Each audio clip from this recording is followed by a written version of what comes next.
Bonjour à toutes et à tous et merci d'écouter VOA Afrique. C'est votre santé, votre avenir qui commence. Votre santé, votre avenir, c'est le magazine d'information et d'éducation sur les questions de santé. Au micro, c'est Rosine Mounezero et Mamadou Oumfa est avec moi dans ce studio pour la coprésentation. Bonjour Mamadou.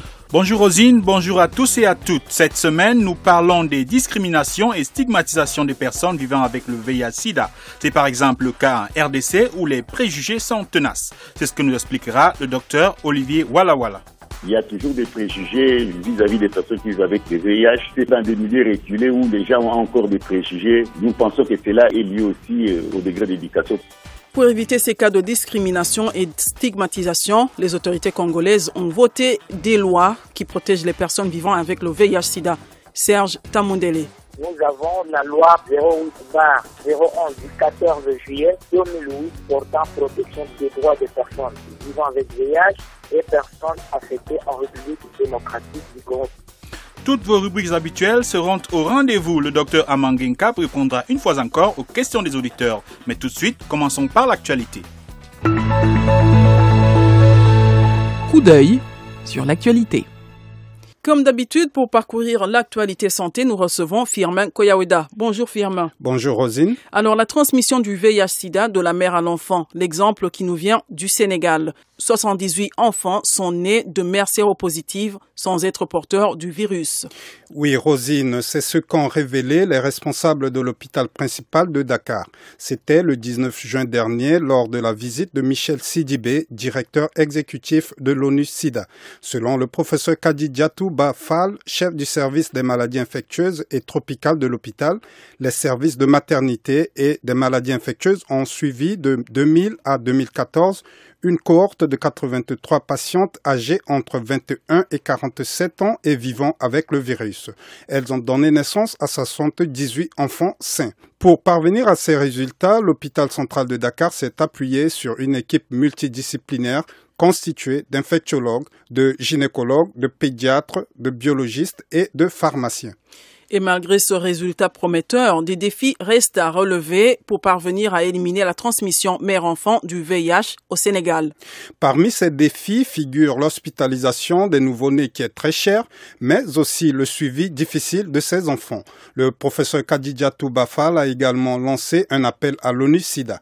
Elle veut une disponibilité de nouvelles molécules car, selon elle, l'on note dans certains cas une résistance au traitement. Autre défi, l'amélioration de la couverture des femmes enceintes séropositives. Selon l'ONU-SIDA, au Sénégal, seulement 60% des femmes enceintes et séropositives sont sous traitement. Mais Michel Sidibé s'est montré optimiste. Si Cuba a réussi à éradiquer la transmission du VIH-Sida de la mère à l'enfant, le Sénégal peut aussi relever ce défi, a-t-il déclaré. Poursuivons avec la lutte contre la drépanocytose en RDC. Le test de dépistage rapide est en voie de vulgarisation. En effet, l'annonce a été faite le 19 juin dernier à l'occasion de la journée mondiale de lutte contre la drépanocytose. La société belge Zentech a obtenu le feu vert pour commercialiser ses produits sur l'ensemble du territoire national. On se souvient que le 11 août 2016, cette société avait signé un accord avec le gouvernement de la RDC pour le dépistage systématique des nouveau-nés dans certains hôpitaux. Selon le docteur Patricia Foto, directrice du programme de lutte contre la drépanocytose en RDC, le test de diagnostic rapide présente des avantages. C'est un test rapide. On a les résultats en 5 minutes et on n'a pas besoin d'électricité. En outre, il sera plus facile de dépister la population en milieu rural. Ce test rapide est une avancée, mais il faut une sensibilisation sur la maladie et une vulgarisation de la lutte. Oui, Rosine, le docteur Patricia Foto demande au gouvernement de faciliter le dépistage de la drépanocytose et qu'il soit à la portée de tous comme celui du VIH-Sida. Selon docteur Patricia Foto, environ 30% de la population de la RDC porte le trait S et la plupart des porteurs l'ignorent. En d'autres termes, des millions de Congolais ont hérité du gène mutant d'un de leurs parents et sont susceptibles à leur tour de transmettre à leur descendance. C'est pourquoi cette situation doit être prise au sérieux. Pour rappel, la drépanocytose est une maladie héréditaire touchant l'hémoglobine des globules rouges. Cette protéine est essentielle à la fonction respiratoire. C'est elle qui permet de transporter de l'oxygène dans notre organisme. Vous suivez Votre santé, votre avenir sur VOA Afrique. Terminons l'actualité santé avec le tout premier forum de la santé en Afrique organisé par le Bureau régional de l'OMS. Cette rencontre intitulée le Forum africain de la santé se tiendra les 27 et 28 juin 2017 à Kigali au Rwanda. Ce forum aura pour thème les populations d'abord, la route vers la couverture sanitaire universelle en Afrique. L'événement servira de plateforme pour forger de nouveaux partenariats susceptibles d'œuvrer pour la couverture sanitaire universelle. Elle consiste à élargir l'accès aux soins de santé de qualité et d'un prix abordable pour tous, et ce pour l'atteinte des objectifs de développement durable.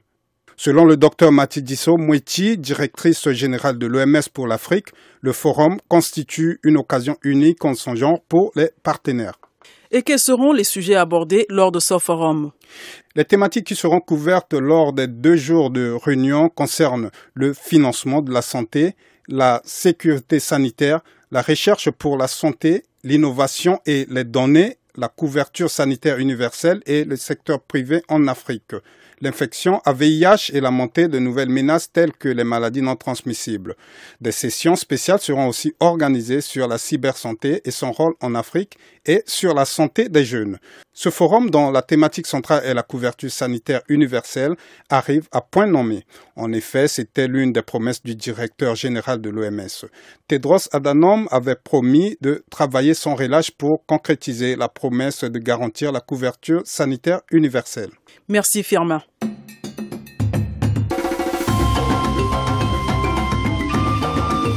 Votre santé, votre avenir, l'invité de la semaine.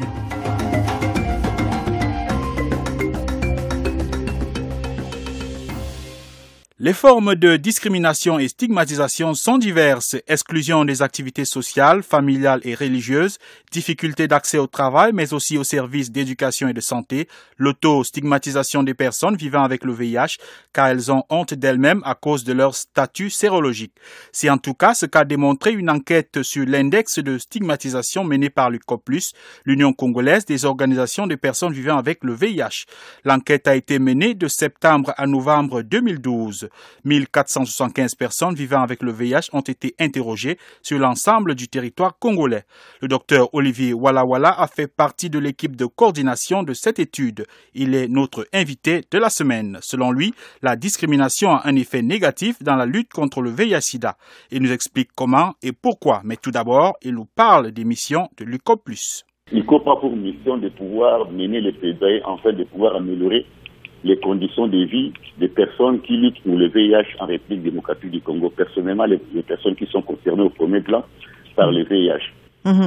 Alors, dans une des études menées par l'UCOPLUS, vous faites partie de ceux qui ont mené l'étude et vous avez sorti un rapport qui met la lumière sur la discrimination des personnes vivant avec le VIH-Sida. Pourquoi ce genre d'étude? Est-ce qu'on doit comprendre qu'après des décennies de la découverte du VIH-Sida, les gens se méfient encore des personnes porteuses de cette maladie? Bon, l'étude était importante puisque à travers les autres pays du monde, des études étaient menées pour pouvoir démontrer quels étaient les effets négatifs de la discrimination. On voulait juste faire une étude comparative pour démontrer, pour affirmer ce qui était dit dans d'autres pays. Mais nous avons compris en général que le problème de discrimination, c'est un problème réel dont rencontrent tous les pays en rapport avec la discrimination des personnes avec le VIH. Certes, il y a des différences par rapport au taux de discrimination d'un pays à un autre, mais les problèmes restent les mêmes à travers l'Afrique et dans certains autres pays du monde. Parlons effectivement des résultats de cette étude. Quel est votre constat? Bon, ce que nous avons à constater, effectivement, la discrimination en République démocratique du Congo existe sous toutes ses formes. Mais il a été démontré que la stigmatisation et la discrimination étaient beaucoup plus prononcées dans des milieux ruraux, moins dans les villes en province, moins encore en grandes villes comme la capitale à Kinshasa. Donc, à Kinshasa, les gens comprennent mieux, ont plus la facilité de collaborer ou de vivre avec des personnes infectées, moins que dans les chefs-lieux des provinces, encore moins dans des villes. Donc, l'effet de discrimination dépend d'une ville à une autre. Donc c'est moins prononcé dans des grandes villes comme Kinshasa, Lubumbashi, Bunia, Goma, et c'est beaucoup plus prononcé dans les milieux ruraux. Est-ce que c'est une question de culture, à votre avis? Oui, nous pensons que cela est lié à une question de culture, aussi à une question d'éducation. Il y a toujours des préjugés vis-à-vis des personnes qui vivent avec les VIH. En ville où les gens sont suffisamment sensibilisés et éduqués, les gens ont compris que c'est une infection chronique avec laquelle les gens peuvent vivre normalement, sans problème. Et c'est plutôt dans des milieux reculés où les gens ont encore des préjugés sur l'infection à VIH. Donc nous pensons que cela est lié aussi au degré d'éducation. Puis dans les milieux où les gens sont beaucoup plus instruits, la discrimination est de moins en moins importante par rapport aux villes où les gens ont un niveau d'instruction ou de culture, je dirais, un peu moins que par rapport aux grandes villes. Et l'étude, elle a porté sur tout le territoire de la RDC? Oui, l'étude avait concerné les grandes villes de l'ancienne configuration de la République. Puis actuellement, il y a 26 provinces avec le découpage territorial.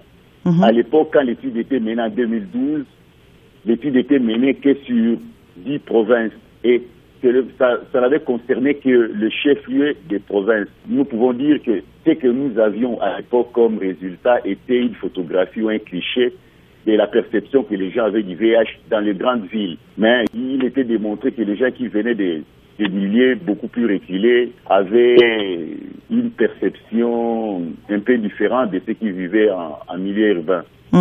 Alors, après cette lecture, y a-t-il un plan que vous entendez mettre sur pied pour tout justement changer les mentalités des communautés quant à l'image et au traitement qu'elles infligent aux personnes vivant avec le VIH-Sida? Oui. Après que l'étude ait démontré que toutes les formes de discrimination et de stigmatisation étaient prévalentes, qui sont prévalentes à la République démocratique du Congo, un certain nombre d'actions étaient arrêtées afin de pouvoir améliorer la situation. Et des projets étaient exécutés pour pouvoir améliorer la perception et la compréhension des gens par rapport au VIH. C'est ce qui avait été fait dans la communauté. Mais l'important, en fait, c'est de pouvoir, 5 ans après aujourd'hui, normalement, si les moyens nous le permettaient, on devait rentrer pour pouvoir encore sonder la population afin de voir si la perception qu'elle avait vis-à-vis de l'infection VIH ou vis-à-vis des personnes vivant avec le VIH. Et jusqu'à ce jour, les moyens n'ont pas encore permis de pouvoir rentrer, réinterroger, la même cible pour comprendre si la discrimination et la stigmatisation sont toujours prévalentes, au même celles où il y a eu une amélioration. Mais un certain nombre d'actions étaient menées pour pouvoir améliorer les sensibilisations, l'éducation à travers les écoles, et des ONG engagés dans la lutte contre le VIH avaient du pain sur la planche, avaient travaillé pendant des années pour pouvoir améliorer cette situation de discrimination et de stigmatisation vis-à-vis des personnes vivant avec le VIH. Et quel est le message que vous véhiculez pour tout justement éradiquer la discrimination auprès des personnes vivant avec le VIH? Le problème, c'est que il y a plusieurs formes de discrimination. La discrimination n'est pas seulement externe. L'étude a montré qu'il y avait la discrimination au niveau du milieu d'éducation, il y avait la discrimination au niveau du milieu professionnel, il y avait la discrimination au niveau social ou au niveau des églises, mais il y avait aussi le taux de stigmatisation des personnes avec le VIH elles-mêmes vis-à-vis des personnes avec le VIH. Et par rapport à tous ces constats, des actions étaient menées pour pouvoir améliorer la perception des personnes avec le VIH elles-mêmes d'abord par rapport à sa situation et aussi la communauté par rapport aux personnes avec le VIH. Et justement, face au rejet et à ce genre de comportement discriminatoire, j'imagine que les deux côtés ont besoin de savoir comment s'y prendre. Avez-vous un message particulier aux personnes vivant avec le VIH-Sida? Bon, pour ce qui concerne les personnes avec le VIH, c'est que nous pouvons dire la majorité des personnes vivant avec le VIH sont suffisamment éduquées et sensibilisées par rapport à l'infection. C'est vrai, auto-discrimination et stigmatisation d'autres personnes avec le VIH, mais cela a été sensiblement amélioré au travers du travail que d'autres organisations ont eu à mener. Nous pensons, aucune autre étude a été menée pour que nous puissions, avec certitude, dire qu'il y a une amélioration. Mais nous pensons à notre niveau, selon les comportements des personnes que nous côtoyons, nous pensons que des améliorations ont quand même été constatées dans les chefs de personnes avec le VIH, aussi par rapport à la population. Puis, l'étude a été menée il y a plus de 5 ans. Et vu le travail que les organisations de lutte contre le VIH ont eu à mener, nous pensons qu'il y aurait suffisamment de changements par rapport à cette question-là. Donc, selon vous, il faudrait une autre étude pour actualiser aussi les données, même les messages, quoi. Oui, les messages ont été actualisés. Mais je pense qu'il nous faudra beaucoup de moyens pour pouvoir, encore une fois, mener une étude pour faire une comparaison des clichés que nous avons en 2012 et l'état actuel des choses, puisque parlons de données qui datent depuis de 5 ans. Et avec le travail abattu, nous pensons qu'il y a eu suffisamment d'amélioration. Et nous lançons d'ailleurs un appel à toutes les personnes de bonne volonté qui peuvent venir en aide à cette organisation, afin de pouvoir les aider à avoir des moyens pour pouvoir mener une nouvelle étude, afin de pouvoir faire une comparaison, voir si le travail abattu par l'Union congolaise des associations de personnes vivant avec le VIH et les autres associations de lutte contre le VIH qui travaillent en collaboration avec elles ont eu à avoir un effet positif sur la population au niveau de la République. Nous remercions le docteur Olivier Walla qui nous répondait depuis Kinshasa en RDC. Quelqu'un l'a vécu, voici son témoignage. Pour protéger les personnes vivant avec le VIH-Sida, les autorités congolaises ont voté des lois qui sanctionnent les cas de discrimination et de stigmatisation. Mais engager les poursuites exige pour les victimes de révéler leur statut à la société. Voilà pourquoi certaines victimes préfèrent ne pas rapporter les abus qu'elles subissent. Heureusement, les organisations des personnes vivant avec le VIH existent et offrent des services juridiques. L'UCOP Plus s'est doté d'un conseiller juridique en la personne de Serge Tamundele. Depuis Kinshasa, il nous a apporté des précisions sur le cadre juridique en vigueur dans le pays. Il y a beaucoup de lois et des actes réglementaires qui impliquent la protection des personnes vivant avec VIH, notamment la loi sur la parité, le code de la famille, la loi contre les violences sexuelles, la loi portant protection de l'enfant. Donc, nous avons la loi 08/011 du 14 juillet 2008 portant protection des droits des personnes vivant avec VIH et personnes affectées en République démocratique du Congo. Qu'est-ce qu'on appelle discrimination et stigmatisation? Quand est-ce qu'une personne est victime de stigmatisation ou de discrimination au regard des lois que vous venez d'évoquer? Aux articles 4 et 3, la loi qui s'évoquait, l'article 3 a dit ceci: constitue un acte de stigmatisation tout comportement à l'endroit d'une personne vivant avec VIH qui vise à lui mépriser, à lui rendre ridicule et à ses partenaires sexuels, à ses enfants et à ses parents, du fait de son statut physiologique qui peut être avéré ou présumé. Donc ça, c'est un comportement qualifié d'un comportement discriminatoire. Mais ça doit être de façon volontaire ou délibérée.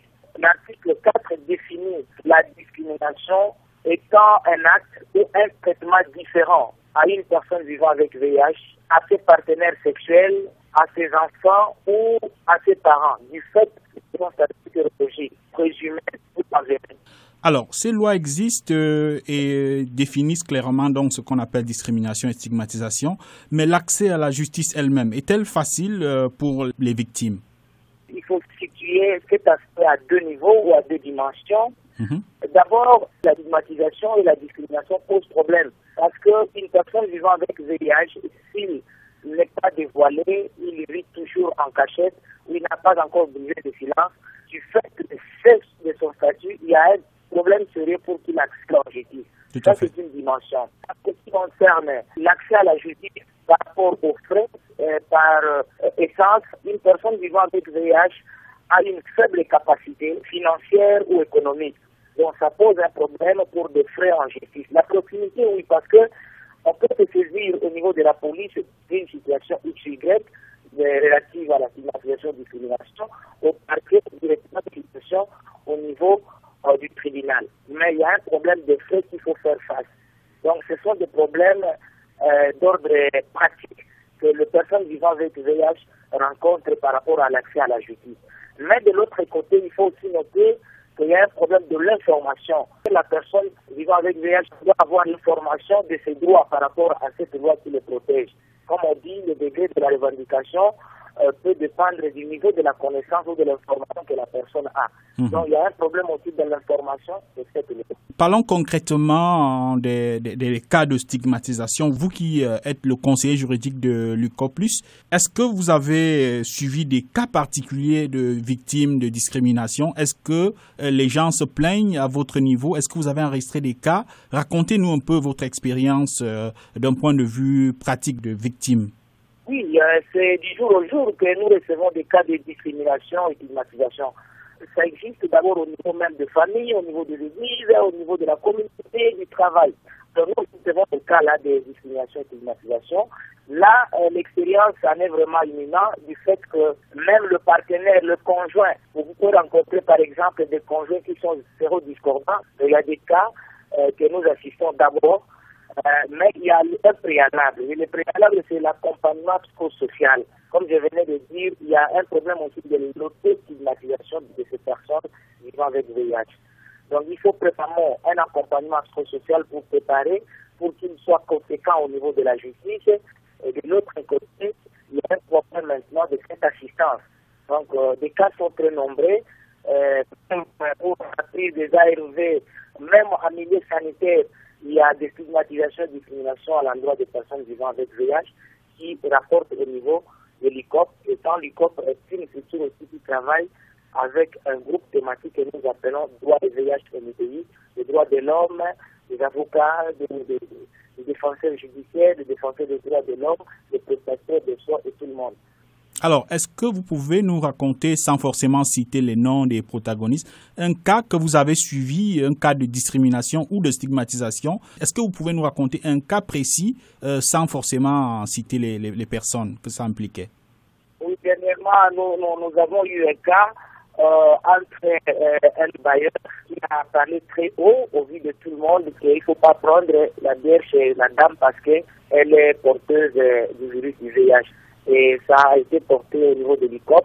Nous avons assisté et la personne ou l'auteur, le présumé auteur, était sanctionné. Il a payé les amendes conformément à la loi. Et ça, c'est l'article 42. L'article 42 punit d'une servitude d'1 à 6 mois et puis une amende de 50 000 à 100 000 francs congolais. Vous, en tant qu'expert, conseiller juridique, est-ce que vous avez des recommandations que vous pouvez formuler pour peut-être améliorer le cadre juridique qui protège les personnes vivant avec le VIH qui pourraient être victimes de stigmatisation et de discrimination? D'abord et avant tout, c'est un problème de la vulgarisation de ce cadre parce qu'il existe déjà une loi très méconnue, que ce soit au niveau des bénéficiaires, que ce soit au niveau des opérateurs de justice, donc magistrats, avocats et tous les auxiliaires là, ils sont vraiment moins informés sur la loi. Donc ça demande une vulgarisation parce que les instruments sont là, comme je venais de citer tantôt. Et de l'autre côté, il y a des dispositions qui gênent. Le pays est en train de travailler avec l'assistance d'un point focal au niveau du ministère de la Justice pour voir un peu comment est-ce qu'on peut améliorer le cadre juridique en ce qui concerne la protection des droits des personnes vivant avec VIH. L'article 45 de la loi est puni de servitude pénale 5 à 6 ans et d'une amende de 500 à 1 million de francs congolais toute personne qui transmet délibérément le VIH à autrui. Donc ça criminalise, mais avec la lutte sur le plan international, des lois qui criminalisent le VIH ne favorisent pas la lutte. Nous remercions Serge Tamoudélé qui nous répondait depuis Kinshasa en RDC. Et puis n'oubliez pas, si vous avez des questions sur le VIH ou sur les thèmes de santé en général, contactez-nous sur la page Facebook de l'émission Votre santé, votre avenir. Votre santé, votre avenir s'écrit sans accent et en un seul mot. Votre santé, votre avenir, un magazine sur votre bien-être. Vous avez des questions sur votre santé, vous voulez prévenir vos maladies, les soigner à temps. Quelle alimentation adopter pour une vie saine? Comment bénéficier des programmes initiés par vos gouvernements ou des ONG dans vos pays? Suivez Votre santé, votre avenir sur VOA Afrique avec Rosine Munezero et Mohamedou Oumfa, samedi à 8h30, temps universel. Votre santé, c'est votre avenir.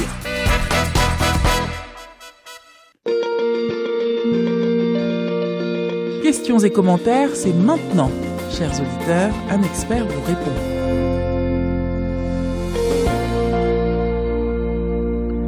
Voici le moment, chers auditeurs, où nous vous donnons la parole pour poser vos problèmes de santé. Cette semaine, notre correspondante Gabrielle Lina a recueilli les questions auprès de nos auditeurs de Lubumbashi en RDC. Nous avons sélectionné l'une de ces questions et notre consultant, le docteur Amangenkap, y a répondu. Le docteur Amangenkap est médecin urgentiste et praticien au centre hospitalier universitaire de Soissons en France. Bonjour docteur. Je suis malade docteur, je souffre de la sinusite. Que dois-je faire pour guérir? Ce que je peux répondre à cet auditeur, c'est que dans un premier temps, les sinus sont des cavités osseuses qui sont situées au niveau des os du visage et notamment à l'arrière des fosses nasales et qui communiquent d'ailleurs avec ces fosses nasales-là. La sinusite va être l'inflammation, l'infection de la muqueuse de ces cavités osseuses, en tout cas de la muqueuse des sinus. Très souvent, ce sont les sinus maxillaires et le sinus frontal qui vont très souvent être touchés par une infection qui peut être virale, une infection qui peut être bactérienne. Les causes de ces sinusites sont souvent, en dehors de ces causes virales et bactériennes, des causes également allergiques. Le fait d'être prédisposé à des rhinites allergiques vont être le facteur de risque de sinusite. On a aussi des problèmes de déviation de la cloison nasale, on a aussi des problèmes d'infection dentaire, d'abcès dentaire. Et des personnes qui font régulièrement des rhinopharyngites sont souvent exposées à faire des sinusites. Pour cet auditeur qui voudrait savoir comment se débarrasser de sa sinusite, moi je lui conseille deux choses. La première chose, c'est que cet auditeur doit consulter un médecin pour que le médecin puisse faire un diagnostic précis de ces sinusite-là et des causes de cette sinusite-là pour mettre en place un traitement adéquat. Mais dans l'attente, je peux déjà le rassurer en lui faisant comprendre que près de 75% des sinusites, notamment des sinusites virales, vont guérir toute seule au bout de quelques semaines, mais cet auditeur peut aussi accélérer la guérison de sa sinusite en faisant des lavages de nez fréquents, qu'il lave fréquemment son nez avec du sérum physiologique tout simplement, et en faisant des inhalations par des vapeurs d'eau salée, à savoir qu'il met peu de sel dans de l'eau qu'il va chauffer et il va essayer d'inhaler donc cette eau salée-là et ça permet de bien soulager la sinusite en bien dégageant les fosses nasales et ça permet de guérir, d'accélérer la guérison du moins de la sinusite. Voilà ce que je pourrais répondre à cet auditeur par rapport à la sinusite qui le fait souffrir et dont il voudrait s'en débarrasser. Merci docteur.